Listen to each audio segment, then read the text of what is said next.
Bora? Bora. Essa realidade não desejada de subdesenvolvimento, ela pode um dia ser transformada e a gente trabalha por essa transformação. Ele sempre acreditou e acredita que a sociedade pode mudar a partir das crenças que nós tenhamos no ser humano. Porque Moura, ele é um filósofo, né? Ele é sábio. Ele, para mim, é um verdadeiro mestre. Texto de poesia, texto de história, os índios, desde quando?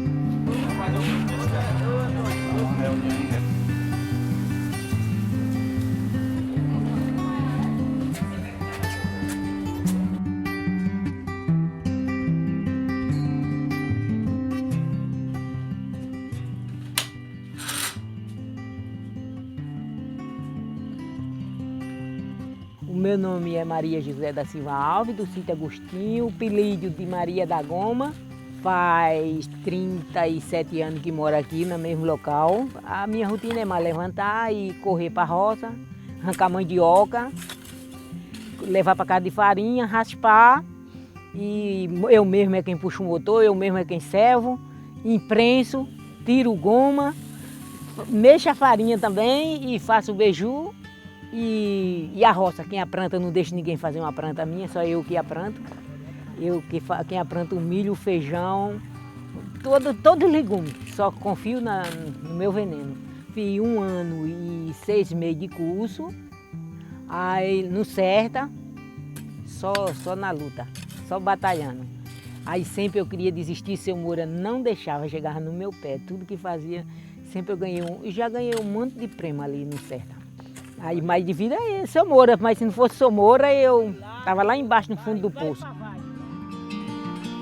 A infância de Moura foi na Zona da Mata, na cidade de Nazaré, especificamente no Engenho. O pai dele, ele era professor e a mãe dele doméstica. Tiveram 14 filhos. Desses filhos, Moura foi o caçula. Então Moura teve uma infância onde ele podia tomar banho de rio, brincar de bola de gude, subir em pés de árvore, comer frutas, colher frutas, ficar torcendo pelo doce de geleia, pelo doce de goiaba que as irmãs mais velhas faziam.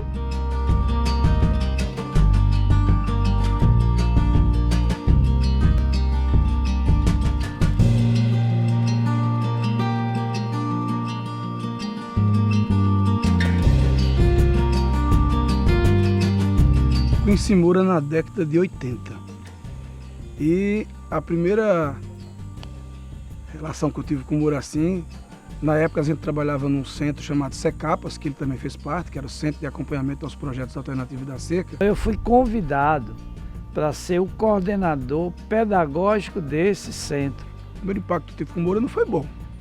Não foi bom porque ele me botou, eu e os meus demais companheiros, numa crise de identidade profissional. A gente tinha muita alegria, muita satisfação a cada mês de receber um grupo de pessoas que vinham fazer durante uma semana um curso. Mas aí a gente conseguiu um carro para visitar essas pessoas. E quando a gente passou a visitar essas pessoas, a gente teve uma grande frustração.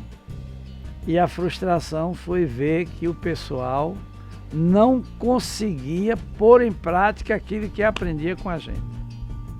A suspeita era que, em vez de a gente estar fazendo a formação fora das comunidades, a gente pudesse encontrar um jeito de fazer com as próprias comunidades, mais próximas delas.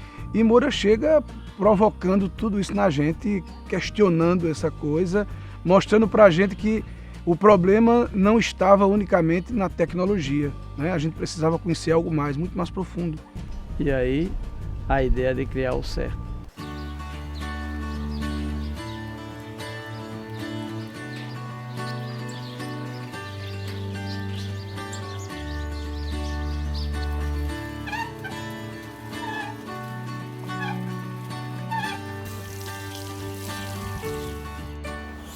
Para mim, a grande referência do Certa é Moura.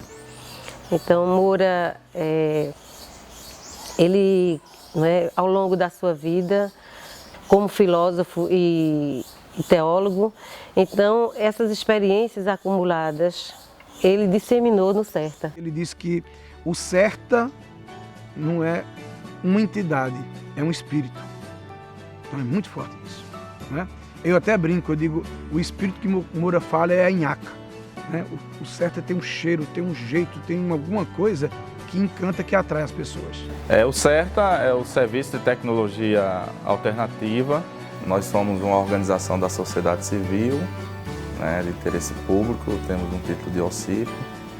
E atualmente nós atuamos em 2 unidades, uma em Glória do Goitá, na zona da mata de Pernambuco, 60 quilômetros de Recife, e uma unidade na região do Mochotó do Sertão de Pernambuco, na cidade de Mimirim, em torno de 350 quilômetros de Recife. E essas 2 unidades elas funcionam como a centro da Escola Técnica de Agroecologia. O CERTA ele foi criado com a participação de técnicos e de agricultores que naquela época estavam inquietos como a agricultura era tratada. E eles perceberam que essas pessoas que viviam da agricultura familiar eram pessoas capazes. Eram pessoas que poderiam mudar a realidade delas.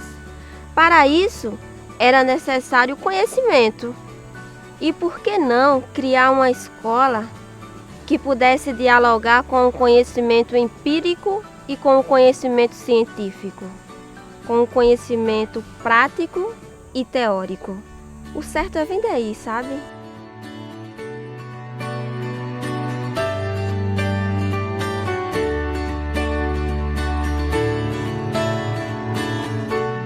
Nós temos aqui filhos de agricultores, nós temos também agricultores que estão fazendo o curso com a gente.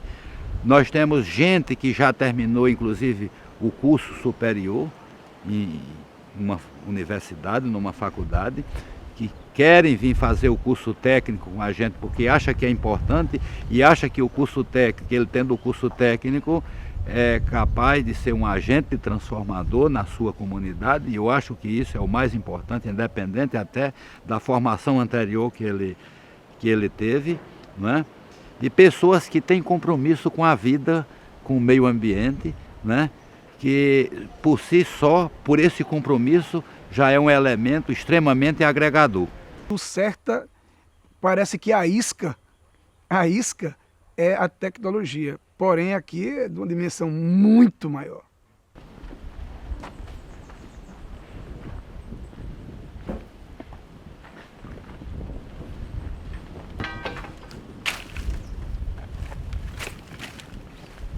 Não tinha visto ainda. O que é que vocês estão fazendo aqui? E o que é isso? Que canteiro é esse com essas telhas?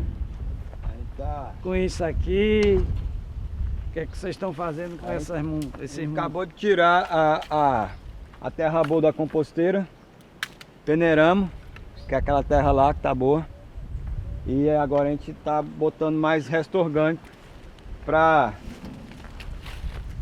fazer outra terra boa. Eles estão em aula, isso é conteúdo de aula, não é? Isso em outra escola é considerado trabalho, é considerado uma pausa, é considerado um projeto.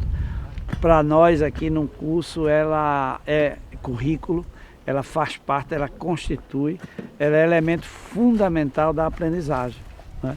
Então quem faz isso e que entende isso, faz isso aqui na sua propriedade, nos seus espaços, é capaz também de fazer, de aproveitar os elementos que em qualquer outro local seria lixo, né? Seria rejeitado, iria para o caminhão do lixo, iria transportar, gastar energia, combustível, mão de obra para se transportar. Aqui o pessoal faz e transforma.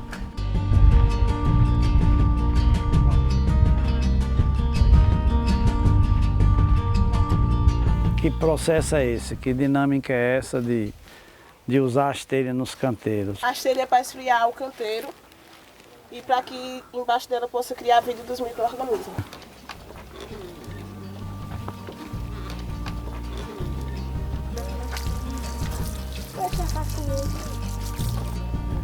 A gente não reproduz conhecimentos acabados. Ontem à noite, por exemplo, vocês mostraram que vocês, fazendo a visita à Caatinga, cada um fez do seu jeito, nas suas comunidades.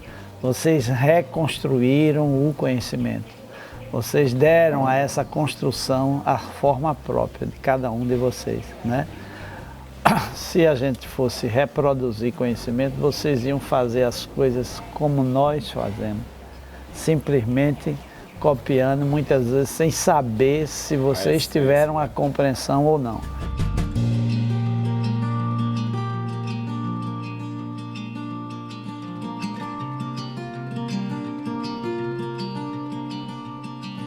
Nós desenvolvemos uma metodologia, que é o Programa Educacional de Apoio ao Desenvolvimento Sustentável, que é uma metodologia que ela faz a síntese da educação formal da educação popular, o que hoje seria a educação do campo. Os pais se queixavam muito da falta de interesse dos seus filhos pelo campo. Havia muita pressão dos filhos para os pais virem morar na cidade. Se reclamava porque as comunidades e as famílias estavam saindo do sítio, mas não se pensava que a escola também era um espaço que estava fazendo essa reflexão, a escola estava fazendo essa reflexão, construindo a partir de um conceito, de um currículo oculto que estava muito presente, a gente não percebia o que a gente estava ensinando para os alunos. Funcionava um argumento e uma filosofia que as professoras passavam de dizer para o menino, olha, fulano, ou você estuda ou você vai ficar feito seu pai, viu? No cabo da enxada. Era isso que a gente muitas vezes falava para o aluno e isso era muito forte. Então a escola passava para o estudante a ideia de que o seu pai, de que a sua mãe era pobre, tinha um destino terrível, trabalho pesado, e eram atrasados, não compensava o seu trabalho. Era uma cartilha que tinha frases silabadas, era uma cartilha que tinha uma realidade que não tinha nada a ver, trazia elementos nessa cartilha de que não eram elementos da realidade, e era esse o material que a gente usava para trabalhar com os alunos. Então, assim, a gente não tinha uma metodologia, a gente tinha material de estudo voltado para uma realidade que é posta para todo o Brasil, e não para uma realidade nossa. Era possível uma escola que mostrasse a riqueza do campo? Era possível uma escola que mostrasse a identidade do camponês? Era possível uma escola que mostrasse o quanto a cultura do campo é importante? É possível uma escola que estudasse a história das famílias, a história do lugar, a história do ambiente? Era possível uma escola fazer com que estimulasse as crianças a acreditarem nelas mesmas, a acreditarem mais nos seus pais, etc. e tal? Então a obra dele trouxe isso, trouxe essa reflexão, trouxe essa oportunidade da gente refletir no ensino, refletir nos princípios, na filosofia que se estava empregando e na filosofia que se estava construindo com os alunos, com as famílias também. Começamos a correr atrás de uma ideia onde a escola pudesse fazer isso, que a gente começou a perguntar. E a história do CERTA foi essa história ligada muito a essa dimensão de estudar e se comprometer com o campo.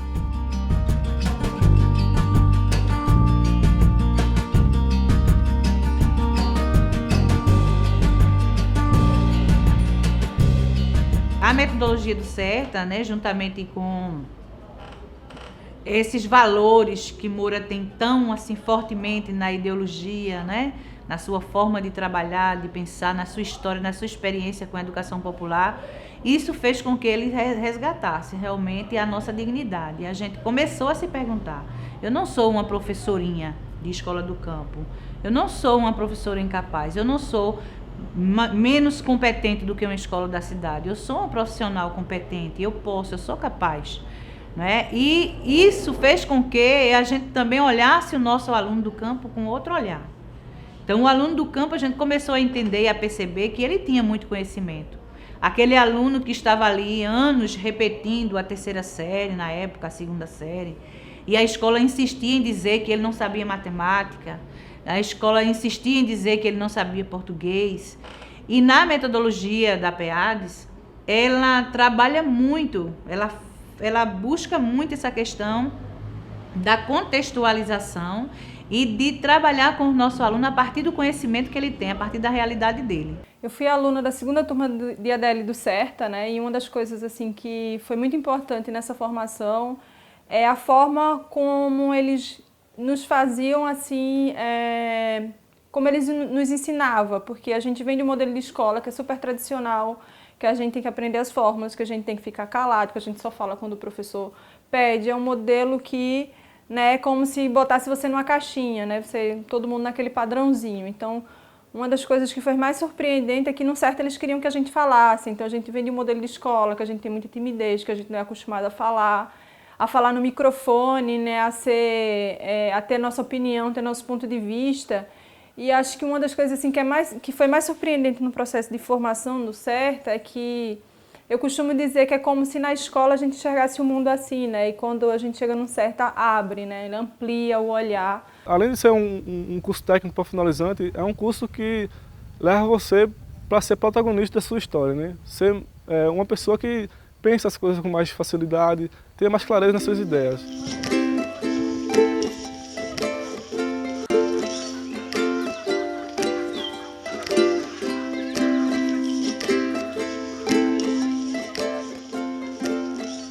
O curso tem história, né? Nós recebemos, já formamos, além dessas turmas, 21 turmas anteriores. E tinha um particular nessas turmas que muitas vezes eles vieram se preparar aqui para deixar o campo, né? No fundo, por trás do convite, da presença da família, era uma perspectiva que eles iriam se formar, iriam arrumar um emprego e depois então eles poderiam se qualificar melhor na vida. Então a gente recebia esse pano de fundo e trabalhávamos muito e era muito difícil discutir outra expectativa para eles. E aí muitos ficavam assim meio espantados porque vieram para um lugar que não era a cidade, era fora da cidade. E na perspectiva era que aqui eles vinham para a cidade. E aí vieram para um lugar igual ao deles e voltaram para o mesmo lugar. Aí a turma questionava, mas vocês já saíram do mato, foram para o mato, para voltar para o mato? Eu pensei que vocês iam para outro canto, para sair para outro canto.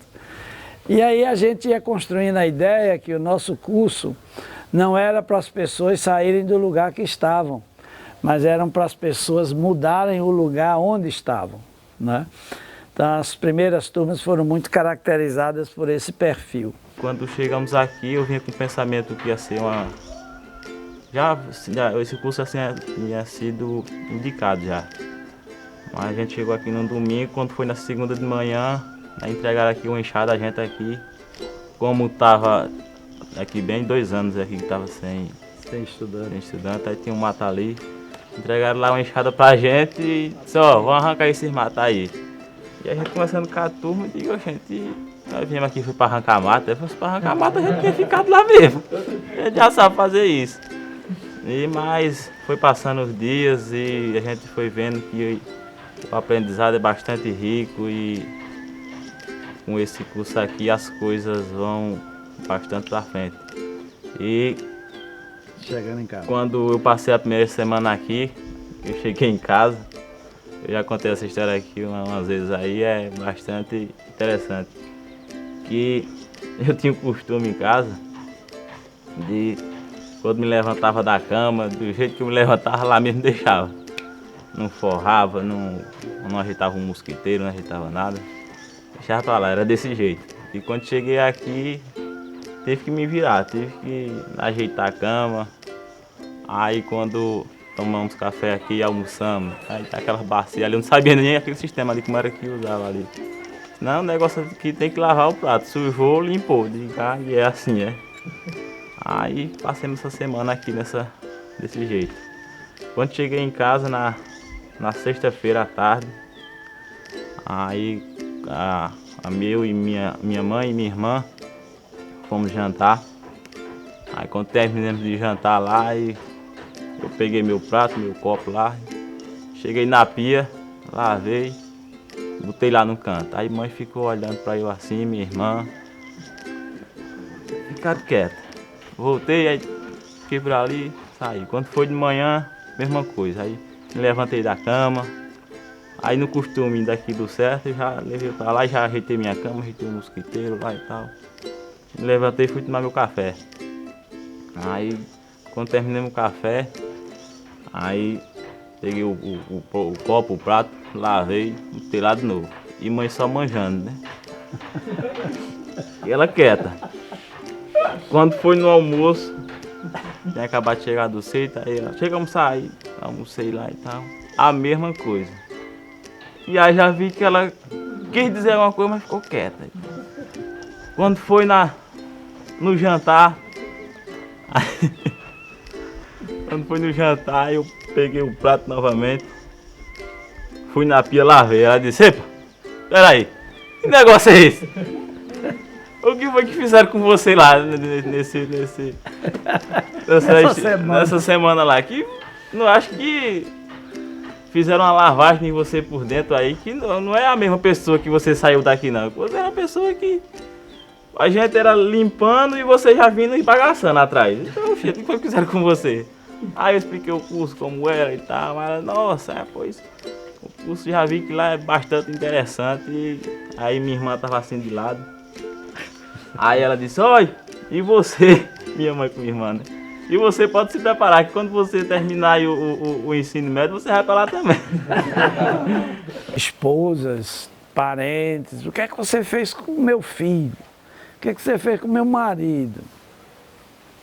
Lavagem cerebral? Disse, é.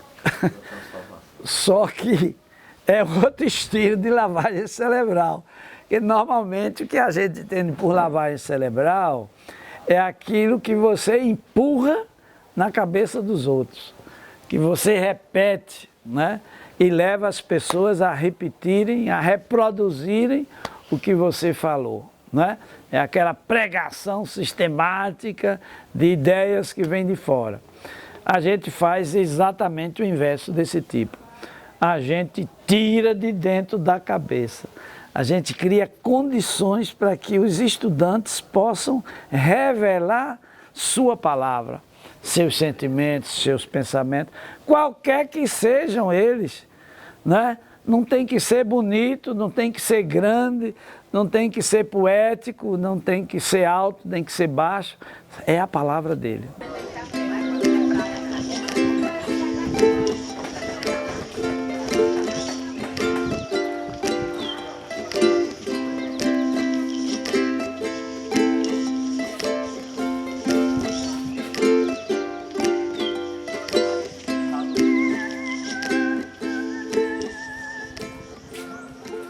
Uma provocação e uma mudança para as pessoas que passam por esse curso. E aí, Moura, né, eu fico assim querendo entender por quê, né? Moura tem nessa idade e é um jovem aqui, junto com todos, né, que faz o curso e onde ele vai, né? Quer dizer, acorda cedinho e vai dar aula, vai fazer palestra, vai visitar a comunidade, vai visitar alunos que estão fazendo estágio em outras comunidades, em outra região. E assim, de uma forma que a gente, até que eu pergunto qual é a mágica, né? De um homem nessa idade ter um pique desse, né?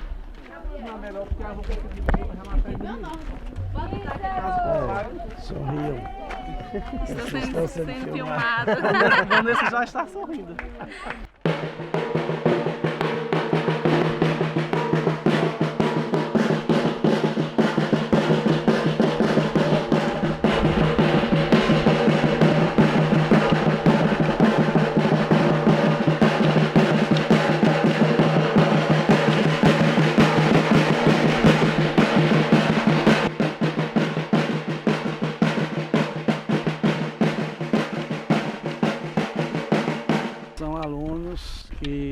participam da oficina de percussão.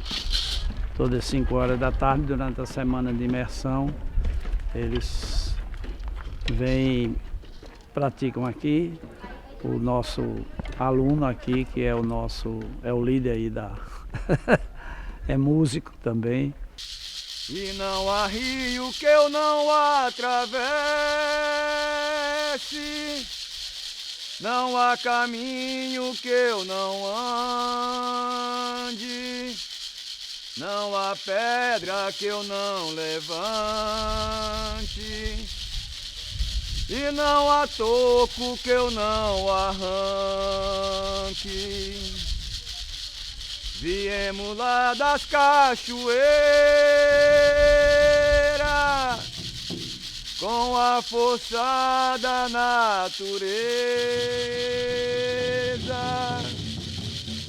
Os encantados nos mandou. Viemos aqui fazer limpeza. E não há rio que eu não atravesse, não há caminho que eu não ande. O Serta para mim representa muita coisa, né? Foi lá que eu aprendi a preservação do meio ambiente, foi lá que eu aprendi que tudo é possível, que na natureza nada se perde e tudo se transforma, né? Então a gente fez uma sala de aula lá no Serta, né, para a amostra. E foi através dessa sala de aula, né, que veio a inspiração da casa, né? Então eu não conhecia a Helder ainda, depois que eu conheci, e eu pensava em fazer a casa assim, Helder também. E seu Moura foi uma grande inspiração na nossa vida. Para mim ele é um grande paizão, né? E assim, eu agradeço muito primeiramente a Deus e segundo a ele, porque eu acho que se não fosse ele, nós não teríamos essa casa, né? Então ele assim foi todo que nos motivou. Até eu me emociono ao falar, porque assim foi uma grande luta para construir essa casa, né? Então ele trouxe as pessoas, né? Ele nos motivou e sempre quando a gente está assim meio desanimado, ele vem aqui sempre nos dar uma força e nos animar no nosso dia a dia. Então, seu Moura representa muito em nossa vida. O amor de a paciência deles e ouvir as pessoas sem conversar.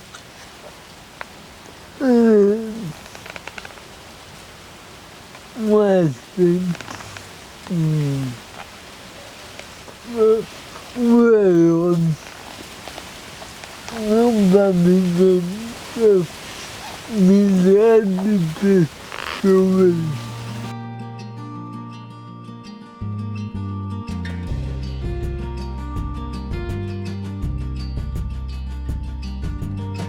Eu, de forma muito carinhosa e de forma muito também, inclusive, muito emotiva, eu costumo dizer que Moura é o pajé.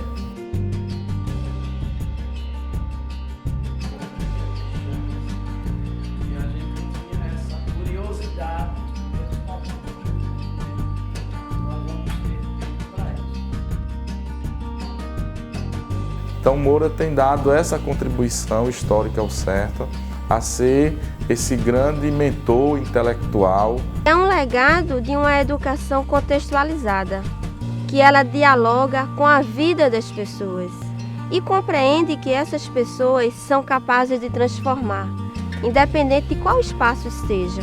Eu acho que esse é o carimbo do Serta em tudo que o Serta faz. É deixar um legado para as próximas gerações. Se estiver no campo, na extensão, na agricultura, na agroecologia, na formação, na educação, é o legado que o Serta quer deixar e é também esse legado que faz as pessoas desejarem a estar conosco aqui, a fazer o Serta, a fazer um movimento, na realidade, né, de agregação de pessoas em torno de valores como meio ambiente, como ética, como respeito, né? E isso nos deixa extremamente fortalecidos.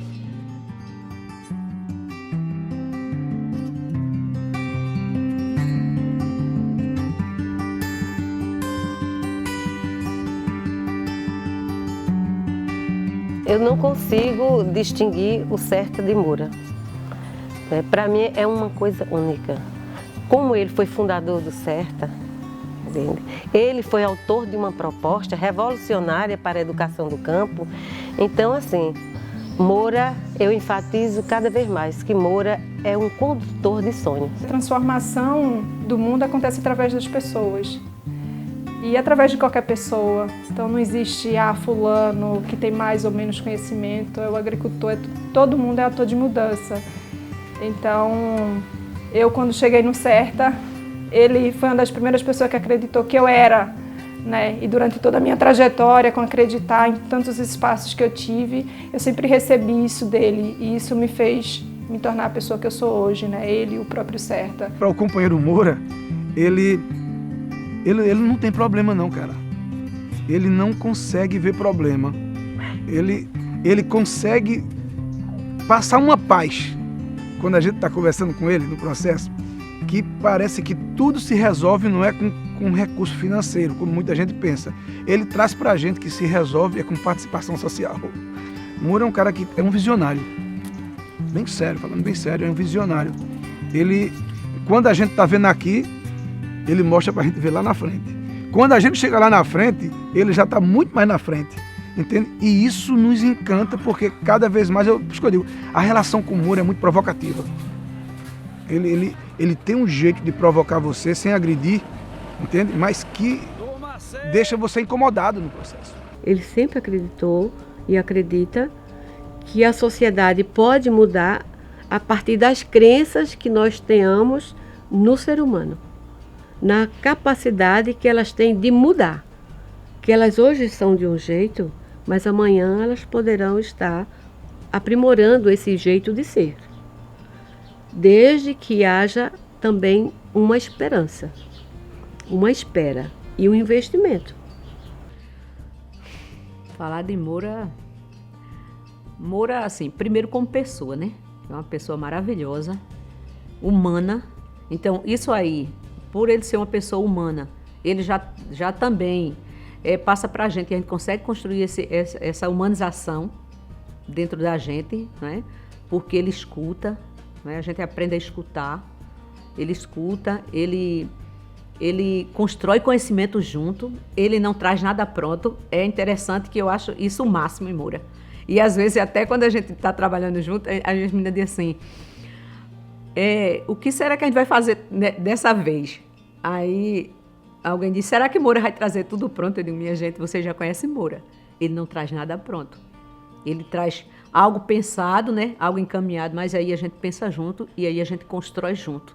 E eu costumo dizer assim, eu tive a oportunidade de conhecer o trabalho de Paulo Freire, Paulo Rosas, João Francisco, e eu digo sempre que Moura é dessa linhagem.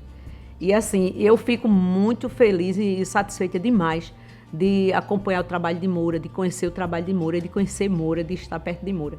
E sempre eu digo para minhas colegas, eu nunca perco a oportunidade de ouvir Moura quando eu estou com Moura. De construir conhecimento com ele, de ouvir das suas sabedorias. Porque Moura, ele é um filósofo, né? Ele é sábio, ele constrói conhecimento, ele tem história, né? Constrói história a cada dia. Então, perder a oportunidade de estar perto de uma pessoa dessa...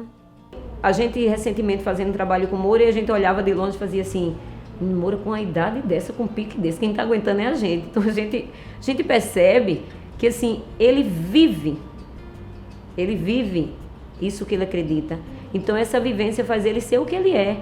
Essa pessoa forte, resistente, né? Que levanta o outro, que incentiva o outro, que acredita. E, para mim, a maior referência em Moura é a credibilidade que ele dá para o ser humano. Ele acredita nas pessoas. Ele olha para a pessoa e diz, você é capaz. Porque ele fez isso com a gente, fez isso com as pessoas do sertão, fez isso com todo mundo que eu acho que chegou naquele Serta e que foi uma referência no trabalho nessa conjuntura toda da metodologia por aí pelo mundo. Então, assim, ele para mim é um verdadeiro mestre. Ele é uma das pessoas mais dignas que eu já conheci. porque ele mudou a minha história como educadora e ele mudou a minha história como pessoa. Eu poderia ser hoje uma professora que não acreditava em mim mesma, no meu potencial, na minha capacidade. Nós vínhamos de uma realidade da nossa história municipal que quem era do campo era a pessoa que não ia chegar muito longe, a pessoa que não tinha possibilidade de crescer na vida. Era a pobrezinha, a coitadinha, a filha do agricultor. Eu tinha vergonha de ser filha de agricultor, eu tinha vergonha de morar no sítio. Eu tinha um sonho de sair da zona rural, porque eu não acreditava na zona rural. E Moura mudou isso na minha vida. Hoje eu tenho orgulho do meu pai, da minha família. Eu tenho orgulho da minha origem, da minha história, né? Por ser filha de agricultor e ter as minhas raízes, a minha história. E eu devo muito isso a Moura. O poeta transforma palavras em verso, o músico transforma sons em melodia, o pintor transforma cores em arte e nós transformamos a realidade também, né, a partir dessa dimensão, essa mesma dimensão que o artista tem. Então os estudantes aqui, eles participam dessa concepção e aprendem com essa visão de coração.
Uhum.